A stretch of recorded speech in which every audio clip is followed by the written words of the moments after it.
A very special good morning to all of you my lovely students। सो कैसे हैं आप लोग। उम्मीद है आप सभी लोग अच्छे होंगे, पढ़ाई भी ज़बरदस्त चल रही होगी। दोस्तों आज की क्लास में हम लोग जीके के मोस्ट इम्पोर्टेंट प्रश्न करेंगे जो आपके बिहार पैरामेडिकल 2022 की परीक्षा के दृष्टिकोण से बहुत ही ज़्यादा इम्पोर्टेंट होंगी। तो चलिए मित्रों आज की क्लास को स्टार्ट करते हैं। आज की क्लास को स्टार्ट करने से पहले आप लोगों से एक छोटी सी रिक्वेस्ट करना चाहूँगा। यदि आप लोग हमारे चैनल पे नए हो, पहली बार हो, तो इस चैनल को सब्सक्राइब कीजिए और बेल आइकन को हिट कीजिए। चलिए आज की क्लास को अब स्टार्ट करते हैं। अगला क्वेश्चन 7 नंबर। कामायनी किनके द्वारा लिखी गई है? कामायनी किनके द्वारा लिखी गई है? Option A Jaishankar Prasad, option B Premchand, option C Maithili Sharan Gupt, option D Ram Sharan Gupt. चलिए बताइए कामायनी किनके द्वारा लिखी गई है? बच्चों कामायनी इसका राइट आंसर होगा ऑप्शन ए, है ना, जयशंकर प्रसाद द्वारा लिखी गई है। कामायनी किनके द्वारा लिखी गई है? जयशंकर प्रसाद द्वारा लिखी गई है।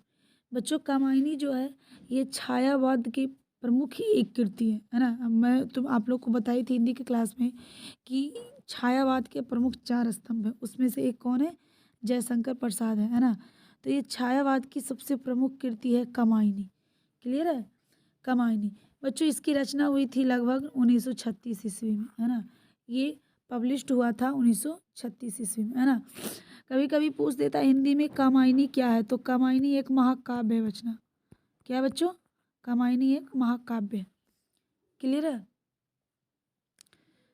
चलिए हम लोग अब अगले प्रश्न की ओर बढ़ते हैं बच्चों।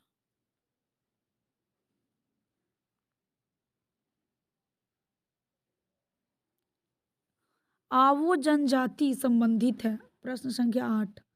आवो जनजाति कहाँ से संबंधित है बच्चों? एक्चुअल में बच्चों यहाँ पे आवो नहीं होता, अहोम होता है। ये गलती से लिख दिया है अहोम, है ना। अहोम जनजाति कहाँ से संबंधित? Option A Meghalaya, option B Assam, option C Nagaland, option D Tripura. चलिए बताइए इसका क्या होगा राइट आंसर?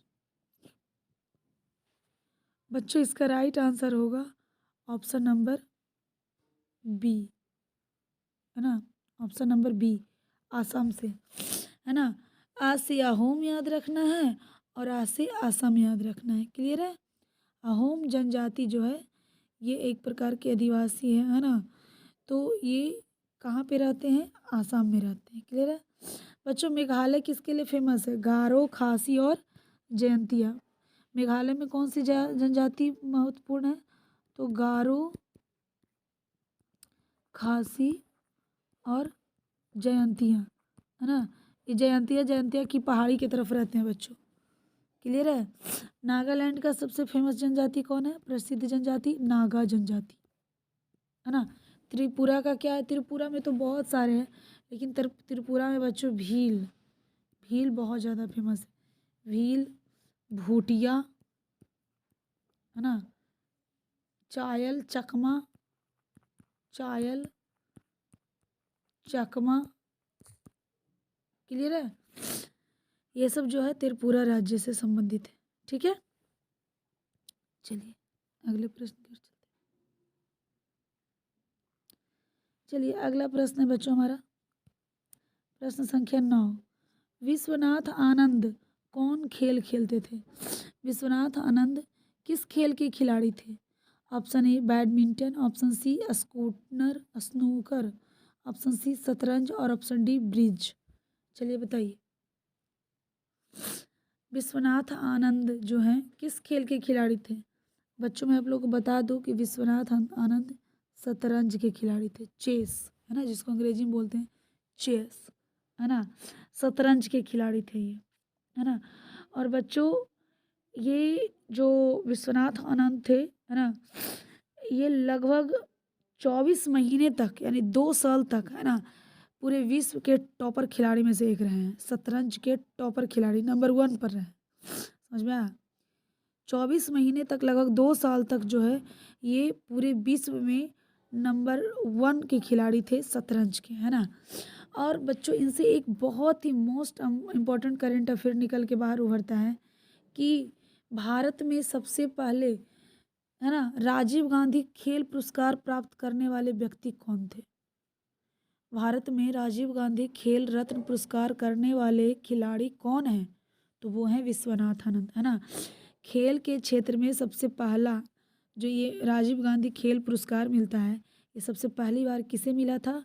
तो विश्वनाथन आनंद को मिला था। इन्हीं से शुरुआत हुई है। तो लिख लीजिए कि राजीव गांधी खेल पुरस्कार सम्मान प्राप्त करने वाले देश के प्रथम खिलाड़ी, है ना, राजीव गांधी। लिख लीजिए आप लोग, राजीव गांधी खेल पुरस्कार प्राप्त करने वाले भारत के पहले खिलाड़ी थे। और इन्हें कब मिला? तो 1992 में मिला, 1992 में मिला राजीव गांधी खेल पुरस्कार, है ना। इन्हें कब मिला खेल पुरस्कार? 1992 ईस्वी में। बच्चों अब एक और बात आती है, 20 जुलाई को जो है ना, 20 जुलाई को अंतर्राष्ट्रीय शतरंज दिवस के रूप में सेलिब्रेट किया जाता है ना। 20 जुलाई को अंतर्राष्ट्रीय शतरंज दिवस, क्लियर है? 20 जुलाई को अंतर्राष्ट्रीय शतरंज दिवस के रूप में मनाया जाता है। चलिए क्लियर है, आगे बढ़ती हूँ मैं। प्रश्न संख्या 10, भारत में सर्वश्रेष्ठ शौर्य पुरस्कार है। भारत में सर्वश्रेष्ठ शौर्य पुरस्कार कौन सा है? शौर्य का मतलब होता है बच्चों वीरता, है ना। भारत में सर्वश्रेष्ठ वीरता पुरस्कार कौन सा है? ऑप्शन ए महावीर चक्र, ऑप्शन बी परमवीर चक्र, ऑप्शन सी अशोक चक्र, ऑप्शन डी वीर चक्र। इसका राइट आंसर क्या होगा? ये तो हर एक बच्चे को पता होगा। भारत का सर्वश्रेष्ठ शौर्य पुरस्कार क्या है? परमवीर चक्र है। अब भारत का सर्वश्रेष्ठ नागरिक पुरस्कार क्या है बच्चों? भारत रत्न है ना। लेकिन भारत में सर्वश्रेष्ठ शौर्य पुरस्कार क्या है? परमवीर चक्र है। क्लियर है? अब बात आती है बच्चों कि परमवीर चक्र जो है ये कब से दिया जाने लगा? तो उसी दिन से दिया जाने लगा, 15 अगस्त 1947 से, जब से हमारा देश आज़ाद हुआ। क्लियर है? अब है प्रथम परमवीर चक्र विजेता कौन है? सबसे पहली बार परमवीर चक्र किन्हें मिला था बच्चों? तो लिख लीजिए मेजर है ना सोमनाथ शर्मा को। क्लियर है बच्चों? मेजर सोमनाथ शर्मा को मिला था ना। और एक बात और बच्चों, सर्वश्रेष्ठ शौर्य पुरस्कार यानी कि परमवीर चक्र का जो है किसे देना है, इसका ऐलान सिर्फ 2 डेट को होता है ना, 2 ही तारीख में होता है। पहला तो एक होता है 26 जनवरी, है ना, और दूसरा होता है 15 अगस्त, है ना। ये 2 डेट में ही ऐलान किया जाता है कि किसे परमवीर चक्र मिलेगा। क्लियर है? और सबसे पहले परमवीर चक्र प्राप्त करने वाले व्यक्ति थे बच्चों मेजर सोमनाथ शर्मा, है ना। और हाल ही में परमवीर चक्र किन्हें मिला है बच्चों? ये आप लोग के लिए HW है, आप लोग घर से इसको करके लाओगे, है ना, कि सबसे पहली बार परमवीर चक्र की ये हाल ही में 2021, 2020, है ना, और 2019 में किन्हें मिला है सर्वश्रेष्ठ शौर्य पुरस्कार। क्लियर है? ये आप लोग का HW है, आप लोग इसको ढूंढ कर लिखो, करेंट हो जाएगा। अब है बच्चों प्रश्न संख्या 11, मदर टेरेसा द्वारा स्थापित संस्था क्या कही जाती है? मदर टेरेसा द्वारा स्थापित संस्था का क्या नाम है? चलिए बताइए। ऑप्शन ए है missionaries of charity, option B sisters of charity, option C centre of charity, option D charity of the poor. इसका क्या नाम है बच्चों? बच्चों इसका राइट आंसर होगा ऑप्शन नंबर ए, है ना, मिशनरीज ऑफ चैरिटी। क्लियर है? मिशनरीज ऑफ चैरिटी, है ना, मिशनरीज ऑफ चैरिटी ये मदर टेरेसा द्वारा स्थापित एक संस्था है ना। ये लोगों की सेवा में लगे हुए रहते हैं ना। चूँकि जब ये शुरू हुआ था बच्चों तो मात्र इन्होंने टोटल 12 लोग मिलकर के ये जो है इस संस्था को खोले थे, है ना, मदर टेरेसा ने। लेकिन अभी वर्तमान में बच्चों ये लगभग 133 देशों में फैला हुआ है। 133 देशों में ये संस्था काम कर रही है। क्लियर है बच्चों। और ये मिशनरीज ऑफ चैरिटी कब कहाँ है बच्चों, कहाँ इसकी संस्था स्थापित की गई? तो कलकत्ता में। कहाँ? कलकत्ता। क्लियर है। और कब हुआ है? तो 1950 में, 1950 ईस्वी में। क्लियर है बच्चों। अब जब बात आ रही है मदर टेरेसा की, तो इनसे इम्पॉर्टेंट एक बहुत ही मोस्ट इम्पॉर्टेंट करंट अफेयर या जीके है कि प्रथम महिला नोबेल पुरस्कार विजेता कौन है ना। भारत की प्रथम महिला नोबेल पुरस्कार विजेता कौन है? तो मदर टेरेसा, है ना। ये भारत की सबसे पहली फीमेल हैं जिन्हें प्राप्त क्या हुआ? नोबेल पुरस्कार। क्लियर है। तो ये है मदर टेरेसा, है ना। और किस क्षेत्र में हुआ था बच्चों? सेवा के क्षेत्र में हुआ था, है ना। और कब हुआ था, इन्हें कब मिला था ये पुरस्कार? तो 17 अक्टूबर 1979 को मिला था। क्लियर है। ये भारत की पहली महिला हैं जिन्होंने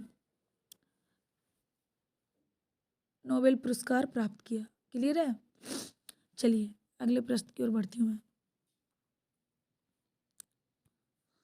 अगला प्रश्न 12 नंबर।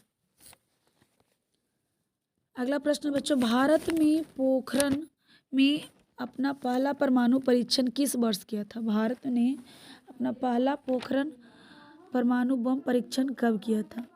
ऑप्शन ए 1964 ईस्वी, ऑप्शन बी 1974 ईस्वी, ऑप्शन सी 1984 ईस्वी, ऑप्शन डी 1987 ईस्वी, है ना।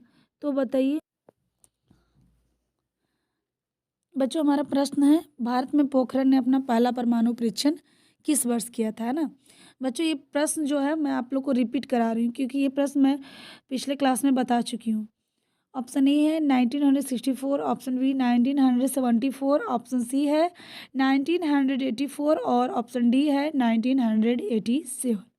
चलिए, भारत ने अपना पहला परमाणु परीक्षण, है ना, पोखरण में जो किया था वो किस साल किया था बच्चों? बच्चों इसका राइट आंसर होगा ऑप्शन बी 1974। क्लियर है। इसका राइट आंसर होगा 1974, है ना। 18 मई है 1974 ईस्वी को जो है भारत ने अपना पहला परमाणु बम जो है उसका पोखरण में निरीक्षण किया था। और ये कहाँ है बच्चों पोखरण? तो राजस्थान में पड़ता है। कहाँ पड़ता है? राजस्थान में पड़ता है।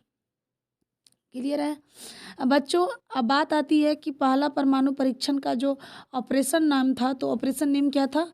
स्माइलिंग बुद्धा था। ये भी मैं आप लोग को बता चुकी हूँ, है ना। किस ऑपरेशन का क्या नाम था? स्माइलिंग बुद्धा। क्लियर है। स्माइलिंग बुद्धा, है ना। उस समय प्रधानमंत्री कौन थे बच्चों? जिस समय जिनके ये देख रेख में ये पूरा काम हुआ, है ना, है, तो उस समय प्रधानमंत्री कौन थी? इंदिरा गांधी थी, है ना। इंडिया की प्रधानमंत्री कौन थी? इंदिरा गांधी थी। क्लियर है। और इस परीक्षण का नेतृत्व किसने किया था बच्चों?